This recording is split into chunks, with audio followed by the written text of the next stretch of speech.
Mes salutations à tous ceux qui regarderont cette vidéo. Mon nom est Apaté Yannick. Ce soir encore, je viens auprès de vous pour partager avec vous la parole, la nourriture qui donne la vie, la nourriture qui donne le salut par Jésus-Christ. Aujourd'hui, nous allons partager sur le don, sur le cadre de la dîme. Doit-on payer la dîme ou pas? Mais avant de commencer, nous allons recommander ce moment à notre Père, afin que lui-même, il nous instruise par l'Esprit, afin que lui-même révèle les profondeurs de la parole, par sa seule volonté et par sa grâce, par Jésus-Christ. Père très saint, toi le Dieu créateur de toutes choses, toi qui nous accordes le vouloir, toi qui nous accordes le faire, toi qui nous accordes le pouvoir. Abba Père, en cette soirée, en cette journée pour d'aucuns, nous te rendons grâce en toutes choses, pour les battements de nos cœurs, pour la santé que tu nous accordes, pour ta grâce qui surabonde en nous, mon Dieu, et pour le renouvellement de ta miséricorde dans nos vies. Mon Dieu, nous te rendons grâce pour toutes ces choses par Jésus-Christ.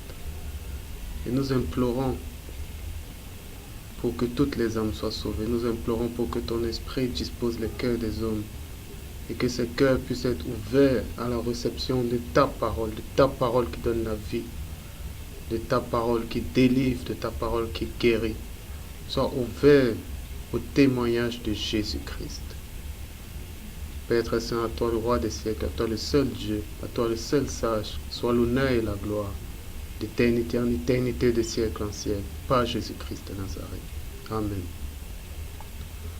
Nous allons donc partager sur la dîme. Doit-on payer la dîme? Ne doit-on pas payer la dîme? Ce que je voudrais dire, c'est que celui qui paye la dîme, il est égal à celui qui ne paye pas la dîme. Ils sont tous deux sous la lettre. Ça veut dire qu'ils sont sous la loi. Ils sont tous deux religieux.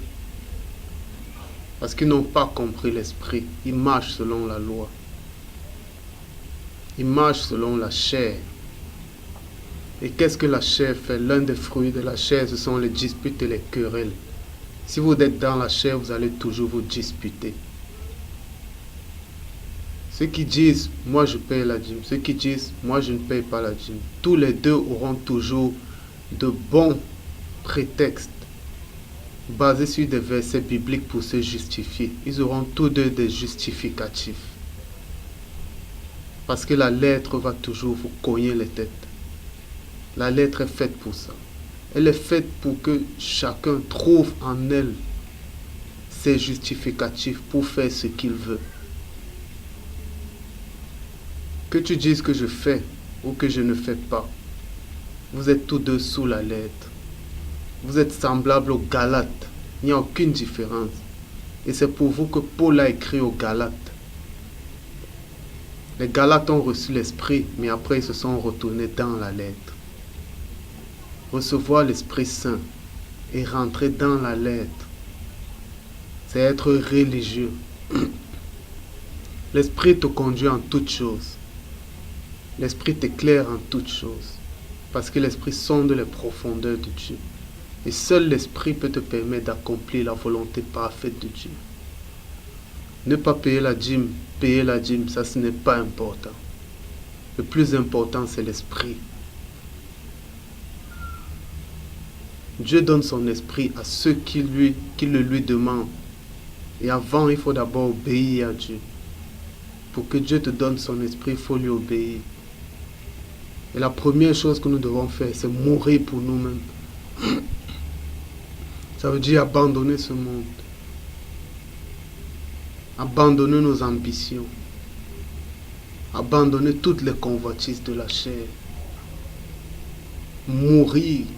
Ça veut dire ne plus rien avoir, ne plus penser à rien. Mourir. Et à ce moment précis, invoquer le nom de Jésus-Christ. Croire à l'évangile. L'évangile ne se résume pas à grand chose. L'évangile, c'est l'acceptation de la mort et de la résurrection de Jésus. C'est tout. Si tu acceptes que Christ est mort et ressuscité, et que tu invoques son nom pour cela dans l'espérance du royaume des cieux, si tu crois en la résurrection, si tu crois qu'après la mort tu vivras, ça c'est Christ qui nous permet de croire en cela. De croire qu'il est descendu dans ce monde, qu'il a vécu comme nous, qu'il était la parole faite chair, et qu'en lui, le Père réconciliait toute la création avec lui-même, qu'il a été crucifié sur la croix pour nos péchés, pour que nous soyons lavés de nos iniquités, et que nous naissions de nouveau. Il est mort sur la croix, il est ressuscité lui-même, comme le premier-né de la résurrection, le premier-né d'entre les morts, pour nous donner l'exemple qu'après la mort, il y a la vie éternelle. C'est ça le témoignage de Christ. Et si tu es mort pour toi-même, et tu crois en ce témoignage, eh bien, il t'enverra l'Esprit. Si tu demandes au Père, parce que Dieu envoie l'Esprit à ceux qui l'aiment. Il envoie l'Esprit. Et si tu as l'Esprit, tu as tout. Le secret, c'est l'Esprit. Le secret, ce n'est pas la lettre. Le secret, c'est l'Esprit. Et si tu as l'Esprit, ne rentre pas dans la lettre.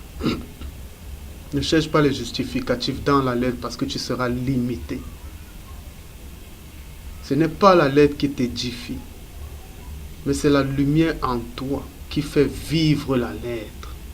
C'est parce que tu as l'Esprit que la lettre vit. Si tu n'as pas l'Esprit, la lettre ne vivra jamais. Tu liras la Bible 10 fois, tu ne comprendras rien. Tu comprendras comme un religieux, mais tu ne comprendras pas spirituellement les choses. La lettre dit à l'homme de ne pas se couvrir.